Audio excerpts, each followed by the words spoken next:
it. I get that it's sometimes hard, but if you simplify it, calculus studies things that are really, really, really, really small, okay? And so the tangent line comes from the fact that you can't find slope at one point. How come you can't do that? You need 2 points to find the slope. If I said, hey, I want to find the slope at the point 3,1, and I said, okay, what's the slope at 3,131? And I do slope formula, what would you get? You'd get 0 over 0, okay?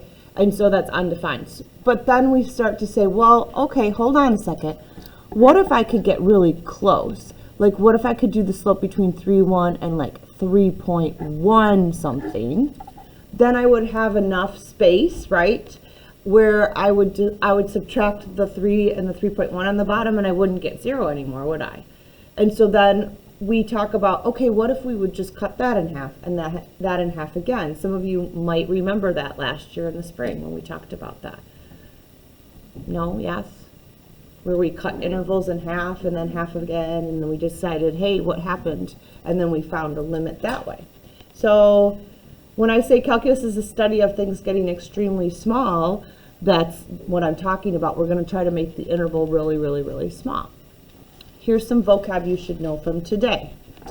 You should know from the exploration and from maybe last year, you should know what a tangent line is. And then you should know what a secant line is. And then you should know this derivative. And the derivative is simply the slope of the tangent line. Okay, and so I'm going to start using that phrase derivative from this point forward.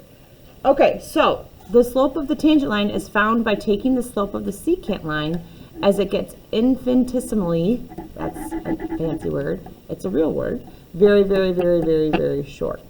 Okay, and you guys hopefully saw that a little bit on the exploration yesterday. That's what I was hoping you would see, but I'm going to pull something up for you as well.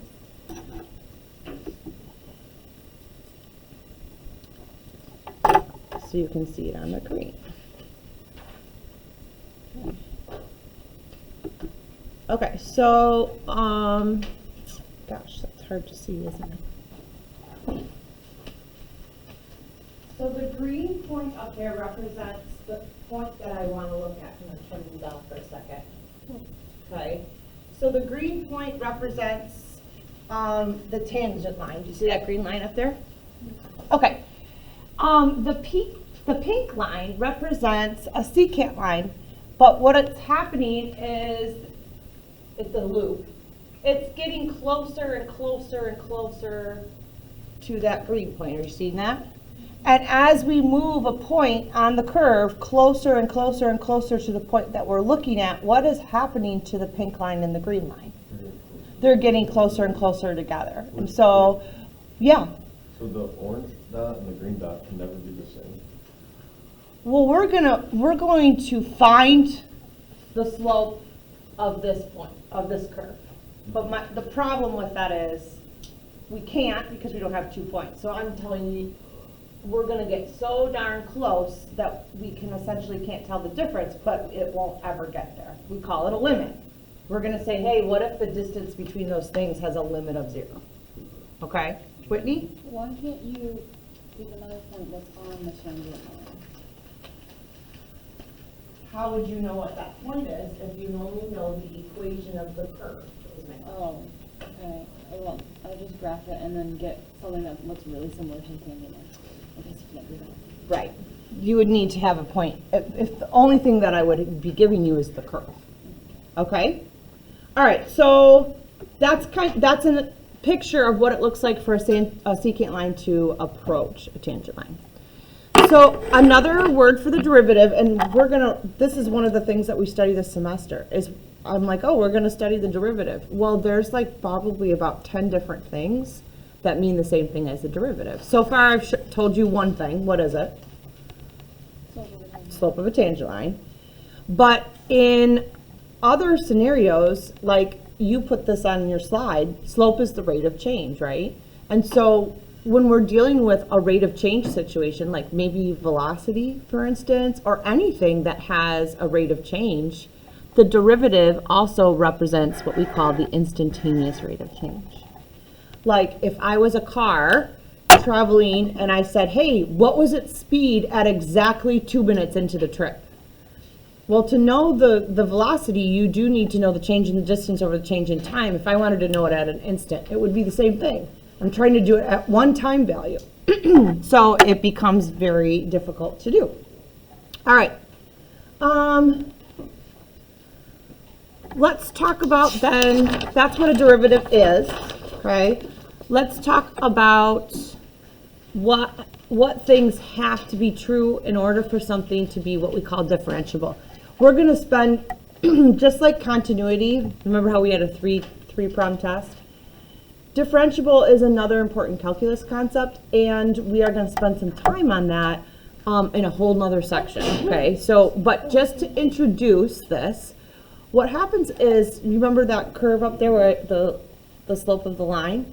There are certain points where you can't find a tangent line because they don't make sense, okay? Number one, how about when it's not continuous? Like that's the biggest one.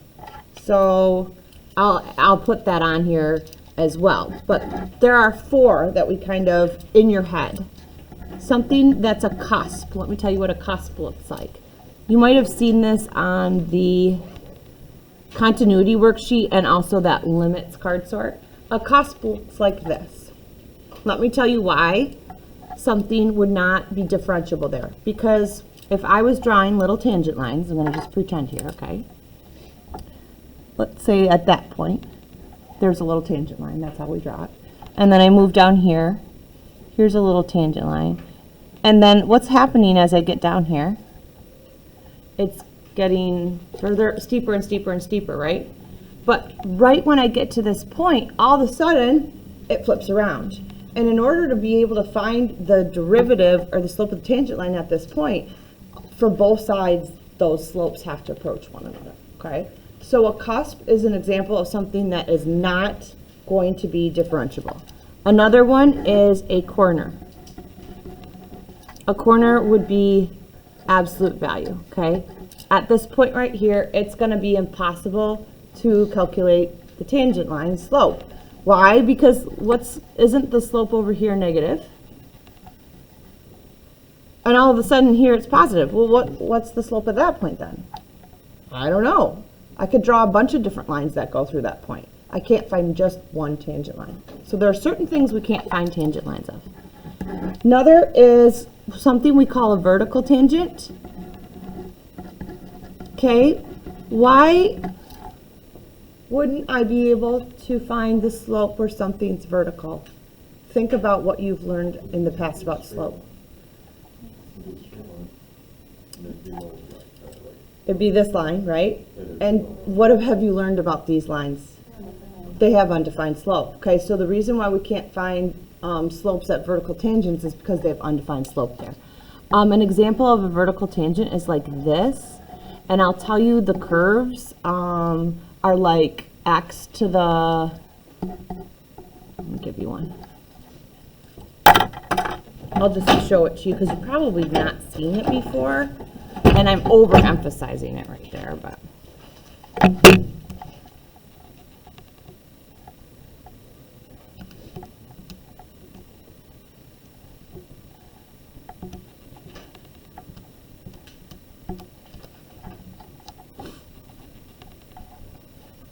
Oh, I mean 3/5. Oops. Oops. There we go. Okay, did you see that little blip in the middle there? Okay, if I zoomed in on that, zoom in. Okay, hopefully you can see. I'm going to zoom in again.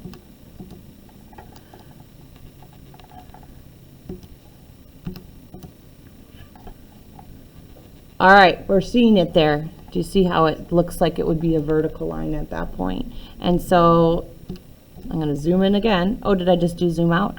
No, I didn't. The closer and closer and closer you get to that point, the closer and closer that curve looks like it's going to be vertical. And I should flip these around. They end up being fraction powers, and where the numerator and denominator are both odd numbers. Okay. You want to know what a cusp looks like? A cusp is a fraction power where the numerator is even. I'll show you one of those. So I'll make that a 2/5 instead.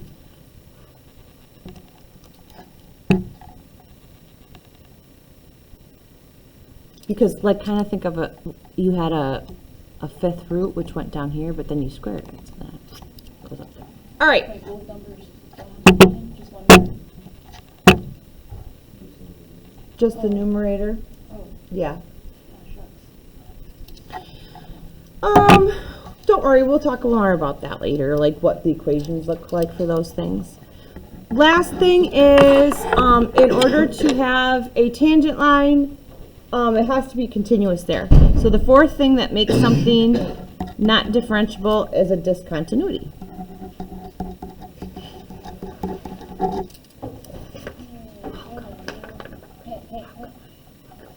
All right.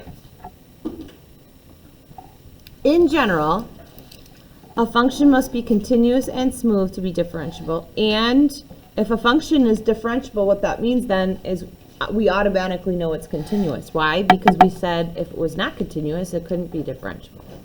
Okay, so let's see if we can organize this. Not all continuous functions are differentiable. Why? Isn't this continuous? Yes, but it's got a corner, not differentiable. But if I told you something was differentiable, you could assume, oh, well, it has to be continuous then, if that makes sense. So that's what that statement means. All right, what is this? Moving tangent and continuous non-differentiable. I have a link. Hold on, what link is this?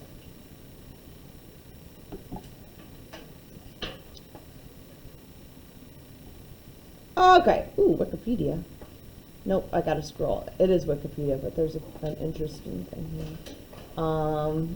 Hey, that maybe looks familiar to you, like you saw it before. Okay.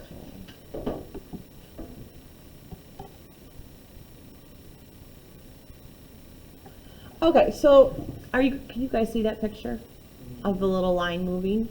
That's a little tangent line, letter A. Okay. Can I zoom in at all? I have to with my phone. What I want to point out to you is that tangent line, when it's moving, the slope changes, right? But it never does a change that's like a hop. That's what it means to be differentiable. Like you can't all of a sudden, if I was right here and without it, now it had to hit 0 before it switches to positive. Okay, now it's going to flatten out. Okay. It's going to be negative over here, right? But before it's negative, it hits, okay, less steep, less steep, less steep, less steep. Now it hits 0 momentarily and then it switches. And so you can't have any big changes. The slope has to be like approaching that value the entire time to be differentiable. So that's why corners and cusps, the function is not differentiable there. Because if you did a corner, all of a sudden you'd have tangent line, tangent line, tangent line, tangent line. Would the band, all cheerleaders, and all fall senior athletes please head to the cafeteria at this time? Band, cheerleaders, and all fall senior athletes head to the cafeteria. And varsity football. Thank you. Oh, they weren't supposed to be up. Okay, negative, negative, negative, like this slope right here. All of a sudden, negative, negative, negative. Did it ever switch to 0? Oh, you're not seeing my screen. Hold on, let me put my other screen back up.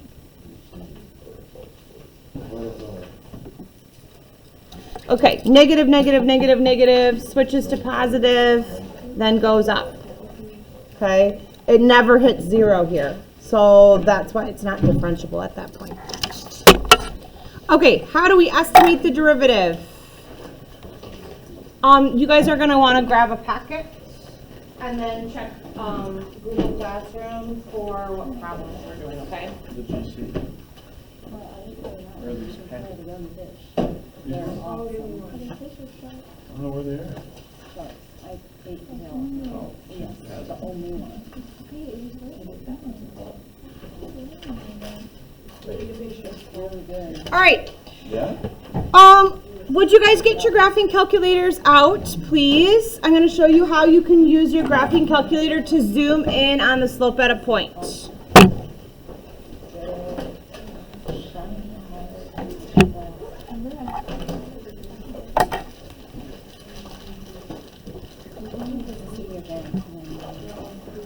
Guys, come on. Graph negative 5x, please. Yes, ma'am. You like them?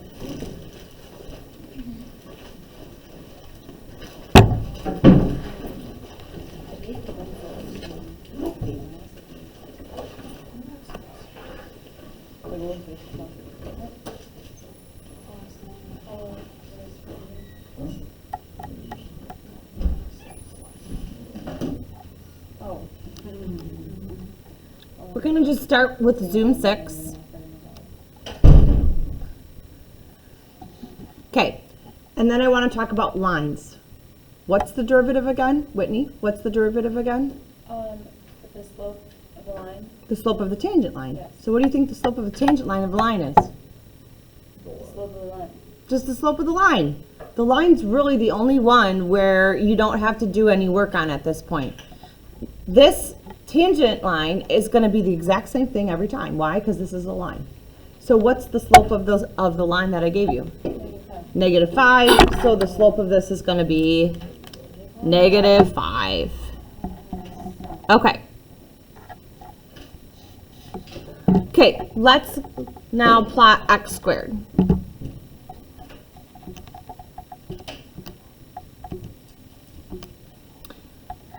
I'm going to just do a standard viewing window, and then let's zoom in on a point. I'm going to show you how you can do that, and then use kind of like rise over run to find it.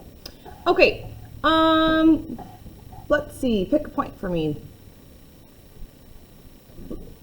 3, okay? So I go to 3, it's right up there, okay? If I wanted to like potentially zoom in on that point, I could do zoom in now. Okay. I'm gonna just do this a little bit. Oops. Okay. So let's talk about this a little bit because you're gonna have some of these on your homework. Typically on some problem like this, you would have the scale that's given to you, okay? If you had the scale that's given to you, do you see how the parabola doesn't look like a parabola anymore, first of all? Yeah. Okay, so do you see like if I would zoom in enough times it would look like a straight line? Essentially, we're finding the slope of that line, okay? So if I could do that, if I could zoom in enough, and if I knew what these tick marks were, couldn't you use rise over run to do that? Okay, okay, so at 9, here, this is what I'm going to do. I'm going to, just bear with me. On your homework, you're going to have little grids. I'm going to make this, what did you say it was, 3? Okay, I'm going to make this 2.5 to 3.5. And I'm going to make this a scale of 0.5. And it goes through the 0.9, right? Yeah. Okay. What that's telling me is there's going to be a tick mark every 0.5, okay? And then on my Y-min, how about I go 7, no, yeah, 7 to 10.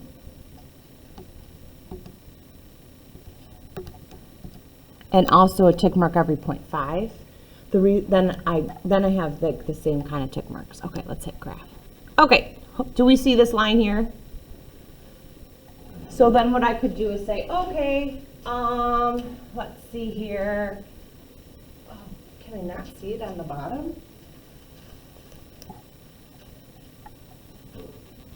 The tick marks.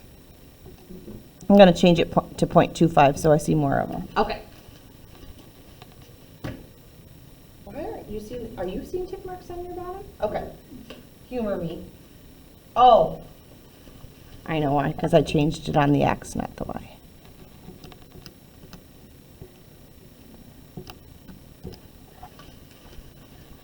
There we go. All right, so like for instance, see that point there? And then that point there. That goes up 1 tick mark, right? And over, I don't know, like a half tick mark. So up 1 tick mark on the x-axis, on the y-axis was 0.5. And over a half tick mark on this, what's half of 0.25? Would be 0.125. And so that would be an estimate. Is it perfect? No, an estimate of the slope at that point. So let's see, what's 0.5 divided by 0.125? About a slope of 4. Okay. What else do I have on here? Oh. Given what I just told you, would you guys graph 3 over x on your calculator? And specifically tell me where this is not differentiable. You can use the 4 things that we talked about earlier.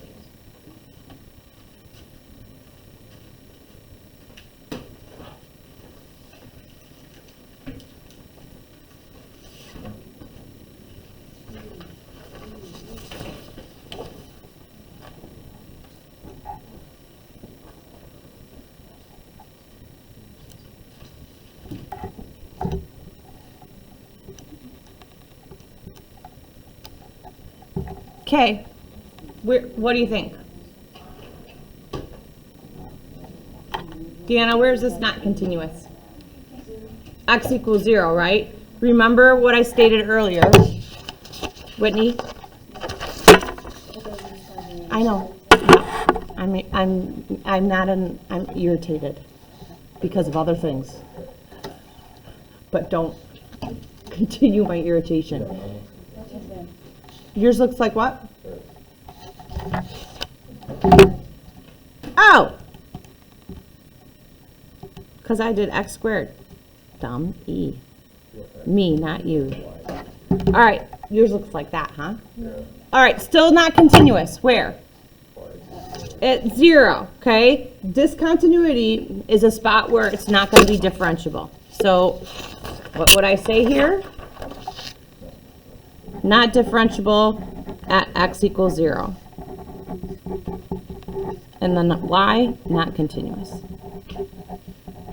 All right, you guys, what does an absolute value curve look like? Does it look like a curve?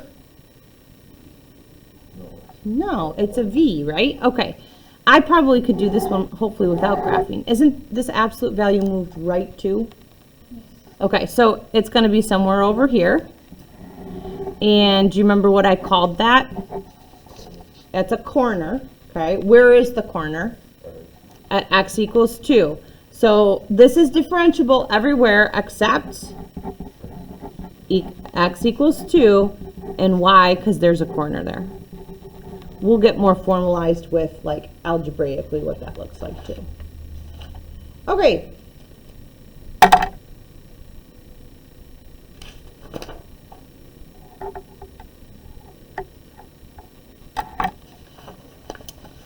I think we're going to stop there for today because I think I have done a good job. Maybe I'm